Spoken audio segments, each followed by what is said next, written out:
Hello friends, welcome back to my channel. இன்றைக்கி நம்ம வீடியோவில் நம்ம என்ன பார்க்க போகிறோன்னா, பொடுகு எப்படி குணப்படுத்தலாங்கிறது தான் பார்க்க போகிறோம். இப்போ இதை பாருங்க, எங்கள் பாப்பா தலையில் நிறைய பொடுகு இருந்துச்சு. நான் என்ன பண்ணியும் அந்த பொடுகு போகவே இல்லை. நிறைய டைம் நல்லா ஷாம்பு போட்டு நல்லா வாஷ் பண்ணிட்டோம்.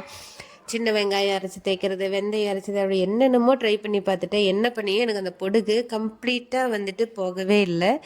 அதுக்கு நான் என்ன பண்ணணும்னா, நீம் ஆயில் எடுத்துக்கிட்டோம். இப்போ எங்கள் வீட்டிலே எங்கள் பசங்க தலையில் நான் பார்த்தீங்கன்னா நீம் ஆயில் பார்த்தீங்கன்னா வாரத்தில் ஒரு 2 நாளைக்கு நல்லா தேய்ச்சி குளிக்க வச்சுரும். இந்த நீம் ஆயிலுக்கு என்ன ஒரு பிரச்சனை அப்படின்னா, அது ரொம்ப ஸ்மெல் அடிக்கும். நம்மளால அந்த ஸ்மெல்லை தாங்கவே முடியாது.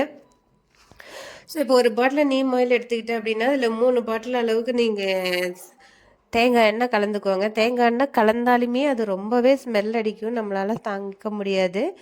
ஆனாலுமே நீங்கள் தேங்காய் எண்ணெய் கலந்து நீங்கள் யூஸ் பண்ணி பாருங்கள், ரொம்ப நல்லாயிருக்கும். இப்போ அந்த நீம் ஆயில் நல்லா தலையில் நல்லா அப்ளை பண்ணி விட்டு 1 மணி நேரம் நீங்கள் நல்லா ரெஸ்ட் எடுத்துக்கோங்க. அதுக்கப்புறம் பார்த்தீங்கன்னா, வேப்ப இலை இருக்குல்ல, அந்த வேப்ப இலையை நான் இது கூட 2 கறிவேப்பிலை காமிச்சிருக்கிறேன். எனக்கு ஆக்சுவலி கறிவேப்பிலை போட தேவையில்லை. நான் எதுக்கும் தலையில் தேய்க்கிறேன்ல, அதனால 2 கறிவேப்பிலை எடுத்துட்டேன். நான் ஜூஸாக தான் எடுத்துருக்கிறேன். நீங்கள் அப்படியே அரைச்சி தலையில் அப்படியே தேய்ச்சிக்கலாம். இப்போ எங்கள் பாப்பா தலையில் தேய்க்கிறனால கழுகும்போது அவள் ரொம்ப அழுவ, அதனால தான் நான் ஜூஸாக எடுத்து இப்படி தலையில் அப்ளை பண்ணி விட்டேன். ஏன்னா அது எனக்கு வாஷ் பண்ணுறதுக்கு ஈஸியாக இருக்கும் அவளுக்கு. இப்போ வாஷ் பண்ணிட்டோம் பாருங்கள், தலையில் ஒரு பொடுகே இல்லை. நீங்களும் இது மாதிரி ட்ரை பண்ணி